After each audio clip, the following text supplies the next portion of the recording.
Hello students, आज हम कृष्ण यजुर्वेद के उपनिषदों के विषय में चर्चा करेंगे। कृष्ण यजुर्वेद के 4 उपनिषद हैं।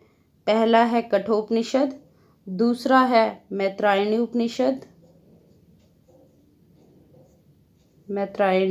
उपनिषद और तीसरा है तैत्तिरीय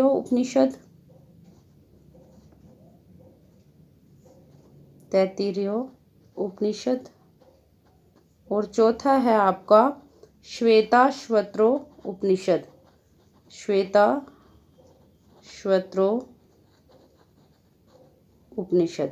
ठीक है, इस प्रकार कृष्ण यजुर्वेद के 4 उपनिषद मिलते हैं: कठोपनिषद, मैत्रायणी उपनिषद, तैत्तिरीय उपनिषद और श्वेताश्वत्रो उपनिषद।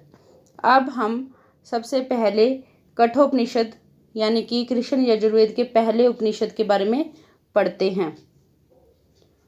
इसका प्रथम प्रश्न है कृष्ण यजुर्वेदीय कठ शाखा का उपनिषद है कठोपनिषद। अगला प्रश्न है गद्यात्मक एवं पद्यात्मक उपनिषद है कठोपनिषद। अगला प्रश्न है कठोपनिषद में कुल अध्याय हैं 2 और दोनों अध्यायों में कितनी कितनी वलियां हैं? 3 वलियां हैं। अगला प्रश्न है नचिकेता तथा यम संवाद का वर्णन है कठोपनिषद में। अगला प्रश्न है अग्नि विद्या का वर्णन है कठोपनिषद में। अगला प्रश्न है ब्रह्म विद्या का वर्णन है कठोपनिषद में। द्वितीय अध्याय में वक्ता कौन है? यम है। कठोपनिषद के द्वितीय अध्याय में वक्ता यम है। अगला प्रश्न है आत्मा की व्यापकता एवं अंत में योग का वर्णन है द्वितीय अध्याय में। अगला प्रश्न है नचिकेता के पिता ने यज्ञ किया था। कौन सा यज्ञ किया था? विश्वजीत यज्ञ। नचिकेता के पिता का नाम था वाजश्रवस। वाजश्रवस के पिता का क्या नाम था? वाजश्रवा। उसके बाद आए वाजश्रवस। उसके बाद है वाजश्रवस का बेटा नचिकेता, यानी कि नचिकेता का दादा हुआ वाजश्रवा और नचिकेता के पिता थे वाजश्रवस। अगला प्रश्न है प्रथम वल्ली में वर्णन है 3 वलियां है ना, जैसा कि पहले बताया था। दोनों देखो कठोर उपनिषद में 2 ही अध्याय हैं और दोनों अध्यायों में 3 वलियां हैं। तो यही बताया गया है कि प्रथम वल्ली में किसका वर्णन है? वाजश्रवस के दान का। किसके दान का? वाजश्रवस के दान का। और वाजश्रवस कौन थे? नचिकेता के पिता थे। और वाजश्रवा कौन थे?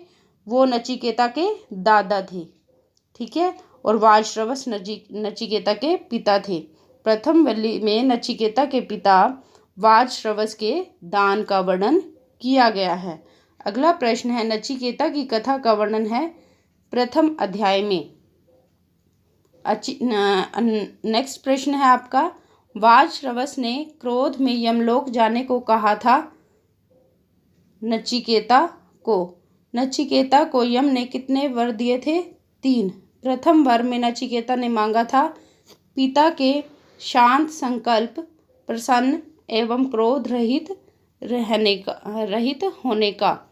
अगला प्रश्न है नचिकेता यम के द्वार पर भूखे पड़ा रहा था कितने रात्रि तक? 3 रात्रि तक। एक रात्रि के लिए एक करके 3 वर दिए गए थे। किसको दिए गए थे? नचिकेता को। किसने दिए थे? यम ने, खुश होकर। अगला प्रश्न है पितोदका जग धृतना दुग्ध दोहा निरिंद्रिया, यह मंत्रांश है कठोपनिषद का। किसका है? कठोपनिषद के पहले अध्याय का, प्रथम अध्याय का और तीसरी वल्ली का यह मंत्रांश है। हमारा अगला प्रश्न है अनंदा नाम से लोकास्तांस, यह अनंदा नाम ते लोकास्तांस यह मंत्रांश है कठोपनिषद की प्रथम अध्याय का, वल्ली तीसरी का। अगला प्रश्न है यम और नचिकेता का संवाद है कठोपनिषद में। अगला प्रश्न है, नचिकेता ने दूसरे वर में मांगा था स्वर्गीय अग्नि का। अगला प्रश्न है, तीसरे वर में नचिकेता ने मांगा था आत्मा के ज्ञान को। अगले प्रश्न में है, गौतम वंशीय थे वाजश्रवस। अगला प्रश्न है, स्वर्ग की अग्नि का नाम रखा गया था नाचिकेता अग्नि। स होवाच पितरम तात, यह मंत्रांश है कठोपनिषद के प्रथम अध्याय का चौथी वल्ली का। हमारा अगला प्रश्न है, बहुनामेमी प्रथमो बहुनामेमी मध्यम है, यह मंत्रांश है कठोपनिषद का प्रथम अध्याय का वल्ली 5 का। हमारा अगला प्रश्न है, वैश्वानर पर विष्त्य तिथि ब्राह्मणों, यह मंत्रांश है कठोपनिषद के प्रथम अध्याय का वल्ली 7 का। हमारा अगला प्रश्न है, आशा प्रतीक्षे संगत सून ऋता, यह मंत्रांश है कठोपनिषद के प्रथम अध्याय का वल्ली 8 का। हमारा अगला प्रश्न है, तिस्रो रात्रि ये दवासी ग्रहे में, यह मंत्रांश है कठोपनिषद का प्रथम अध्याय का वल्ली 9 का। अगला प्रश्न है, शांत संकल्प है सुमना यथा, यह मंत्रांश है कठोपनिषद के प्रथम अध्याय का वल्ली 10 का। हमारा अगला प्रश्न है, स्वर्गे लोके न भयम किंच नास्ति, यह मंत्रांश है कठोपनिषद के प्रथम अध्याय का वल्ली 12 का। हमारा अगला प्रश्न है, शोकातिगो मोदते स्वर्ग लोके, यह मंत्रांश है कठोपनिषद के प्रथम अध्याय का वल्ली 12 का। हमारा अगला प्रश्न है, 3 बार नाचिकेत अग्नि का चयन करने वाला कहा जाता है त्रिनाचिकेत। 3 बार नाचिकेत अग्नि का चयन करने वाला कहा जाता है त्रिनाचिकेत। अगला प्रश्न है, शतायुष्य है पुत्र पौत्रान वृषिशव, यह मंत्रांश है कठोपनिषद के प्रथम अध्याय का वल्ली 23 का। हमारा अगला प्रश्न है, न फितेन तर्पणियो मनुष्यो, यह मंत्रांश है कठोपनिषद के प्रथम अध्याय का वल्ली 27 का। हमारा अगला प्रश्न है, श्रेय को ग्रहण करने वाले का होता है शुभ, प्रेय का वर्ण करने वाला होता है पुरुषार्थ से पतित। श्रेय और प्रेय मार्ग का वर्णन है कठोपनिषद में। अगला प्रश्न है, श्रेय मार्ग को जाना जाता है विद्या के नाम से और प्रेय मार्ग को जाना जाता है अविद्या के नाम से। अगला प्रश्न है, कठोपनिषद की प्रथम वल्ली में कुल कितने मंत्र हैं? 29 मंत्र हैं। अगला प्रश्न है, विवेकी व्यक्ति वर्ण करता है, किसका वर्ण करता है? श्रेय का।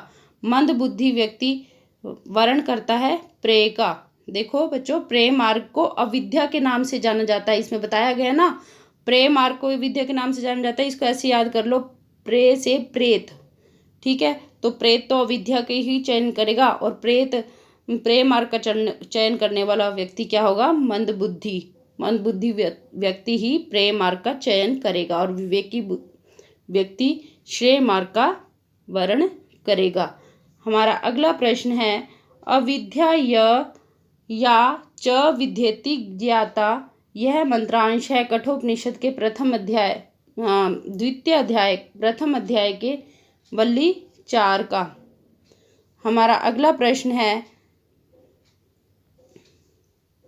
परमाद्यंतम वित्तमोहेन मूढ़म, यह मंत्रांश है कठोपनिषद का।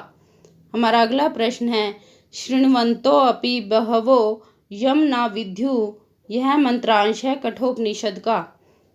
हमारा अगला प्रश्न है, काम स्यापितम जगतः प्रतिष्ठाम, यह मंत्रांश है कठोपनिषद का। अगला प्रश्न है, एत द्वयवा अक्षरम ब्रह्म, यह मंत्रांश है कठोपनिषद का। अगला प्रश्न है, कठोपनिषद में अक्षर है ब्रह्म। कठोपनिषद में अक्षर क्या है? ब्रह्म है। अगला प्रश्न है, न जायते म्रियते वा, यह मंत्रांश है कठोपनिषद का। अगला प्रश्न है, अजो नित्य शाश्वतो अयम पुराणो, यह मंत्रांश है कठोपनिषद का। अगला प्रश्न है, न हन्यते हन्य माने शरीरे, यह मंत्रांश है कठोपनिषद का। हमारा अगला प्रश्न है ऋतं पिबन्तो सुकृतस्य लोके, यह मंत्रांश है कठोपनिषद का। अगला प्रश्न है प्राप्तम और प्राप्तव्य भेद से हैं दो आत्मा। अगला प्रश्न है अजन्मा नित्य शाश्वत और पुरातन है आत्मा। कठोपनिषद में आत्मा को कहा गया है रथी और शरीर को कहा गया है रथ और बुद्धि को कहा गया है सारथी, मन को कहा गया है लगाम। कठोपनिषद में आत्मा को रथी, शरीर को रथ, बुद्धि को सारथी और मन को लगाम कहा गया है। हमारा अगला प्रश्न है आत्मनम रथिनम विद्धि शरीरम रथमेव तु, यह मंत्रांश है कठोपनिषद का। अगला प्रश्न है विवेकी पुरुष ने इंद्रियों को कहा है घोड़ा। अगला प्रश्न है शरीर, इंद्रिय एवं मन से युक्त आत्मा को कहते हैं भोक्ता। क्या कहते हैं? भोक्ता। हमारा अगला प्रश्न है इंद्रियों से श्रेष्ठ है विषय, विषयों से श्रेष्ठ है मन, मन से उत्कृष्ट है बुद्धि, बुद्धि से भी उत्कृष्ट है आत्मा। इंद्रियों से श्रेष्ठ हमारा विषय है, विषयों से श्रेष्ठ मन है, मन से श्रेष्ठ उत्कृष्ट बुद्धि है और बुद्धि से उत्कृष्ट आत्मा है। अगला प्रश्न है महत परम व्यक्तम व्यक्ता पुरुषः परः, यह मंत्रांश है कठोपनिषद का। हमारा अगला प्रश्न है एष सर्वेषु भूतेषु गूढ़ात्मा न प्रकाश्यते, यह मंत्रांश है कठोपनिषद का। अगला प्रश्न है उत्तिष्ठत जागृत प्राप्य वरान्नि बोधत, यह मंत्रांश है कठोपनिषद का। हमारा अगला प्रश्न है शूरस्य धारा निशिता दुर्तयया, यह मंत्रांश है कठोपनिषद का। अगला प्रश्न है अनाद्यनंतम महता परम ध्रुवम, यह मंत्रांश है कठोपनिषद का। किसका है? हमारा अगला प्रश्न है उक्त्वा श्रुत्वा च मेधावी ब्रह्मलोके मिह्यते, यह मंत्रांश है कठोपनिषद का। अगला प्रश्न है महांतम विभूमात्मानां मत्वा धीरो न शोचति, यह मंत्रांश है कठोपनिषद का। अगला प्रश्न है ईशानं भूत भव्यस्य न ततो विजुगुप्से, यह मंत्रांश है कठोपनिषद का। अगला प्रश्न है दोनों अरणियों के बीच में स्थित है अग्नि अर्थात जातवेदः। अगला प्रश्न है मृत्यो स मृत्युमा आपनोति, यह मंत्रांश है कठोपनिषद का। अगला प्रश्न है अंगुष्ठ मात्र है पुरुषो मध्ये आत्मानि तिष्ठति, यह मंत्रांश है कठोपनिषद का। अगला प्रश्न है पुरुष शरीर के मध्य में स्थित है अंगुष्ठ परिमाण, पुरुष शरीर के मध्य में स्थित है अंगुष्ठ परिमाण। अगला प्रश्न है नित्य विज्ञान स्वरूप अजन्मा आत्मा का पूर है 11 दरवाजों वाला। अगला प्रश्न है अंतरिक्ष में विचरने वाला सर्वव्यापक वायु है आत्मा, अंतरिक्ष में विचरने वाला सर्वव्यापक वायु है आत्मा। अगला प्रश्न है न प्राणेन नापानेन मर्त्यो जीवति, यह मंत्रांश है कठोपनिषद का। अगला प्रश्न है एको वशी सर्वभूतांतरात्मा, यह मंत्रांश है कठोपनिषद का। हमारा अगला प्रश्न है नियतो अनियतानाम चेतनश अचेतनानाम एको, यह मंत्रांश है कठोपनिषद का। अगला प्रश्न है न तत्र सूर्यो भाति न चंद्र तारकम, यह मंत्रांश है कठोपनिषद का। अगला प्रश्न है ऊर्ध्व मूलो वाक्शाख एषो अश्वत्थः सनातनः, यह मंत्रांश है कठोपनिषद का। अगला प्रश्न है निर्मल बुद्धि में दर्शन होता है आत्मा। अगला प्रश्न है पंच इंद्रियां मन सहित आत्मा में स्थित बुद्धि जब चेष्टाहीन होती है तब की अवस्था होती है, कैसी होती है? परम गति की। हमारा अगला प्रश्न नैव वाचा न मनसा प्राप्तुम शक्यो न चक्षुषा, यह मंत्रांश है कठोपनिषद का। अगला प्रश्न है यम द्वारा दी गई विद्या एवं संपूर्ण योग विधि और ब्रह्म भाव प्राप्त कर नचिकेता हो गया मृत्युहीन। अगला प्रश्न है योग विधि का वर्णन है कठोपनिषद में। अगला प्रश्न है, प्रथम अध्याय की द्वितीय वल्ली में कुल कितने मंत्र हैं? 25। प्रथम अध्याय की तृतीय वल्ली में तृतीय वल्ली में कुल कितने मंत्र हैं? 17। द्वितीय अध्याय के प्रथम वल्ली में कुल कितने मंत्र हैं? 15। द्वितीय अध्याय की द्वितीय वल्ली में कुल कितने मंत्र हैं? 15। द्वितीय अध्याय की तृतीय वल्ली में कुल कितने मंत्र हैं? 19। अगला प्रश्न, आगे बच्चों हम अगले दूसरे उपनिषद के बारे में पढ़ेंगे। कृष्ण यजुर्वेद का दूसरा उपनिषद कौन सा है? मैत्रायणी उपनिषद। इससे पहले हमने किसके विषय में पढ़ा? कठोपनिषद के विषय में पढ़ा। अब हम पढ़ रहे हैं मैत्रायणी उपनिषद के विषय में, जो कि कृष्ण यजुर्वेद का दूसरा उपनिषद है। कैसा उपनिषद है? दूसरा उपनिषद है। गद्य और पद्यात्मक उपनिषद है मैत्रायणी उपनिषद। अगला प्रश्न है, मैत्रायणी उपनिषद में कुल कितने प्रपाठक हैं? 7। अगला प्रश्न है, सांख्य योग के 6 अंगों का वर्णन है मैत्रायणी उपनिषद में। अगला प्रश्न है, हठ योग के सिद्धांत निर्दिष्ट है मैत्रायणी उपनिषद में। अगला प्रश्न है, राजा बृहद्रथ और ऋषि शाक्टायन का संवाद। राजा बृहद्रथ और ऋषि शाक्टायन का संवाद किसमें है? मैत्रायणी उपनिषद में। अब हम कृष्ण यजुर्वेद के तीसरे उपनिषद अर्थात तैत्तिरीय उपनिषद के विषय में पढ़ेंगे। कृष्ण यजुर्वेद का तीसरा उपनिषद कौन सा है बच्चों? तैत्तिरीय उपनिषद। तैत्तिरीय आरण्यक के सप्तम, अष्टम एवं नवम प्रपाठक को कहा जाता है तैत्तिरीय उपनिषद। अगला प्रश्न है, इन 3 प्रपाठकों को क्रमशः कहा जाता है शिक्षावल्ली, ब्रह्मानंदवल्ली और भृगुवल्ली। अगला प्रश्न है, इन वल्लियों का विभाजन हुआ है अनुवाकों में। शिक्षावल्ली में कितने अनुवाक हैं? 12। ब्रह्मानंद वल्ली में कितने अनुवाक हैं? 9। हमारा अगला प्रश्न है, भृगुवल्ली में कुल कितने अनुवाक हैं? 10। अगला प्रश्न है, शिक्षा महात्म्य का वर्णन है शिक्षावल्ली में। अगला प्रश्न है, ओमकार महात्म्य का वर्णन है प्रथम शिक्षावल्ली में। अगला प्रश्न है, वरुण द्वारा अपने पुत्र भृगु को उपदेश दिया गया है तृतीय वल्ली में। अगला प्रश्न है, ब्रह्म तत्व का विवेचन किया गया है द्वितीय वल्ली में। अगला प्रश्न है, अभयम प्रतिष्ठाम विन्दते, यह मंत्रांश है तैत्तिरीय उपनिषद में। अगला प्रश्न है, यस्मा जातम जगत सर्वम यस्मिन्नेव प्रलीयते, यह मंत्रांश है तैत्तिरीय उपनिषद का और प्रथम शिक्षावल्ली का अनुवाक है बच्चों ये। अगला प्रश्न है, वर्ण स्वर मात्रा बल साम संतान है शिक्षा की व्याख्या। अगला प्रश्न है, अकार आदि है वर्ण, उदात आदि है स्वर, ह्रस्व आदि है मात्रा।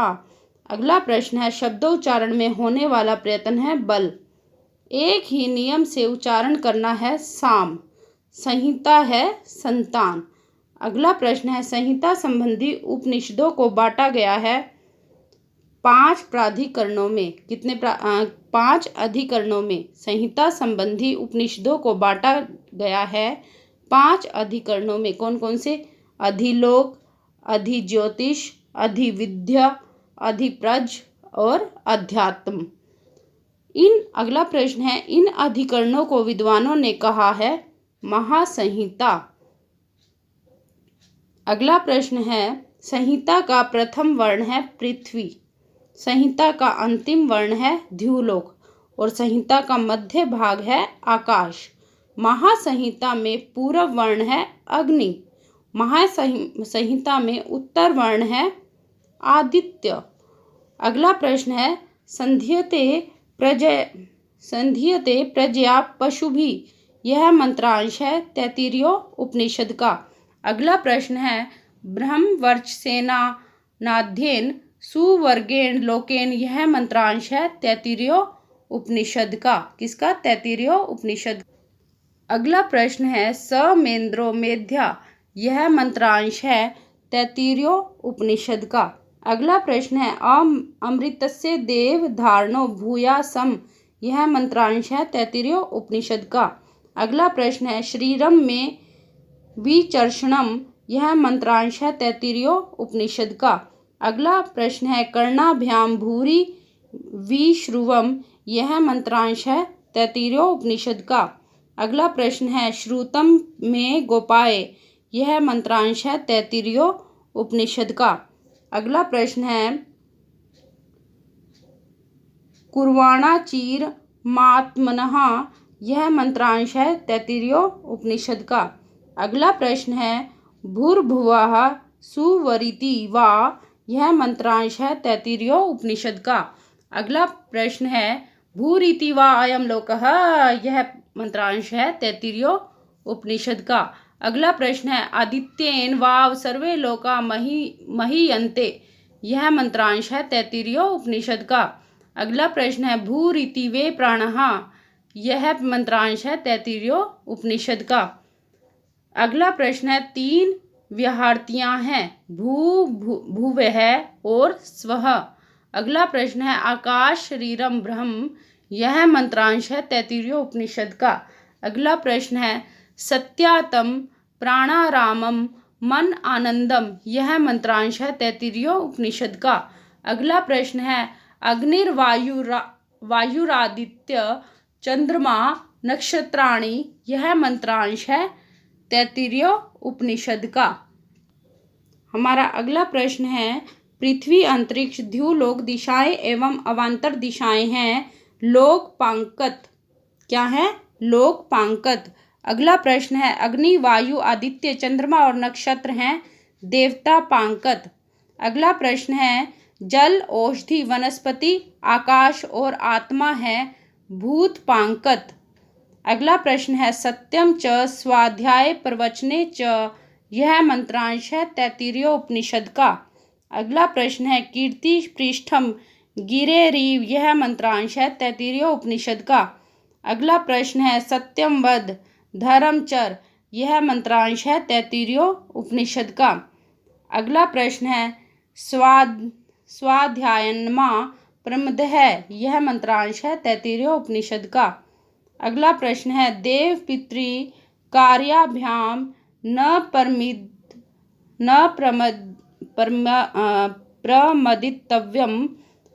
प्रमदितव्यम, यह मंत्रांश है तैत्तिरीय उपनिषद का।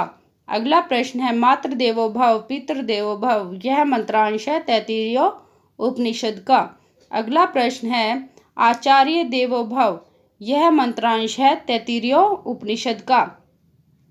अगला प्रश्न है अतिथि देवो भव, यह मंत्रांश है तैत्तिरीय उपनिषद का। अगला प्रश्न है ब्रह्म विदा आपनोति परम, यह मंत्रांश है तैत्तिरीय उपनिषद का। अगला प्रश्न है सत्यम ज्ञानम अनंतम ब्रह्म, यह मंत्रांश है तैत्तिरीय उपनिषद का। अगला प्रश्न है सत्य ज्ञान और अनंत है ब्रह्म। आत्मा से उत्पन्न होता है आकाश और आकाश से उत्पन्न होती है वायु और वायु से उत्पन्न होती है अग्नि। अग्नि से उत्पन्न होता है जल, जल से उत्पन्न होती है पृथ्वी, पृथ्वी से उत्पन्न होती हैं औषधियाँ, औषधियों से उत्पन्न होता है अन्न और अन्न से उत्पन्न होता है पुरुष। दोबारा मैं आपको इसको रिपीट कर देती हूँ। आत्मा से उत्पन्न होता है आकाश, आकाश से उत्पन्न होता है वायु, वायु से उत्पन्न होती है अग्नि, अग्नि से उत्पन्न होता है जल, जल से उत्पन्न होती है पृथ्वी और पृथ्वी से उत्पन्न होती हैं औषधियाँ और औषधियों से उत्पन्न होता है अन्न।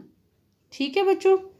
नेक्स्ट है अन्नाद्वे प्रजायन्ते, यह मंत्रांश है तैत्तिरीय उपनिषद का। अगला प्रश्न है पुरुष विद ताम अन्वयम, पुरुष विद है, यह मंत्रांश है तैत्तिरीय उपनिषद का। अगला प्रश्न है सर्वौषधम कहा गया है किसको, अन्न को। विज्ञानमय को कहा गया है पुरुषकार, क्या कहा गया है पुरुषकार। अगला प्रश्न है श्रद्धा है शिर, दक्षिण हस्त है ऋत, उत्तर हस्त है सत्य। अगला प्रश्न है विज्ञानवान पुरुष विस्तार करता है यज्ञ का, अगला प्रश्न है स एको ब्राह्मण आनंदः, यह मंत्रांश है तैत्तिरीय उपनिषद का। अगला प्रश्न है आनंदम ब्रह्मणो विद्वान न बिभेति, यह मंत्रांश है तैत्तिरीय उपनिषद का।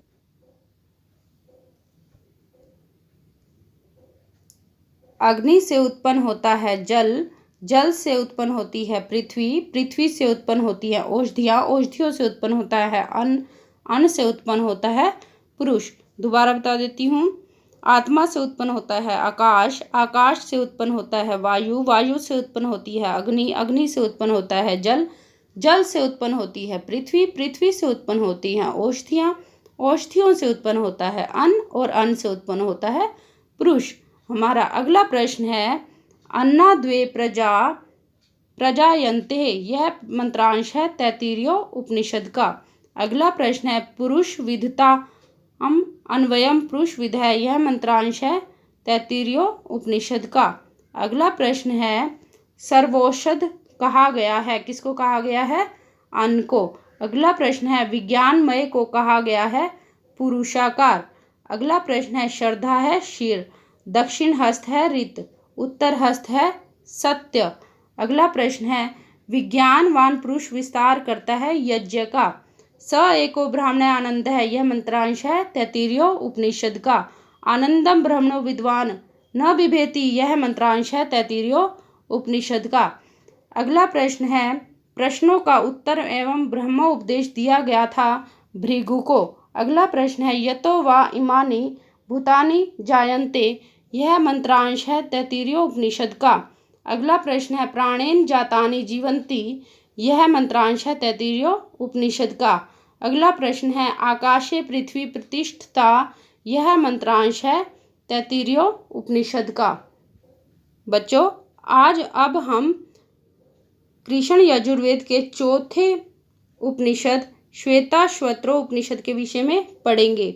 इससे पहले हम कृष्ण यजुर्वेद के 3 उपनिषद कर चुके हैं, कठोपनिषद, मैत्रायणी उपनिषद, तैत्तिरीय उपनिषद, और अब पढ़ रहे हैं श्वेताश्वत्रो उपनिषद।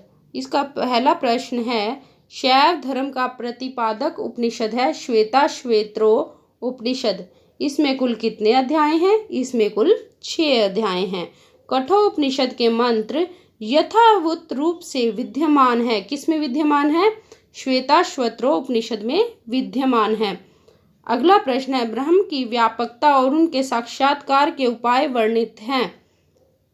कौन से अध्याय में? प्रथम अध्याय में, प्रथम अध्याय में।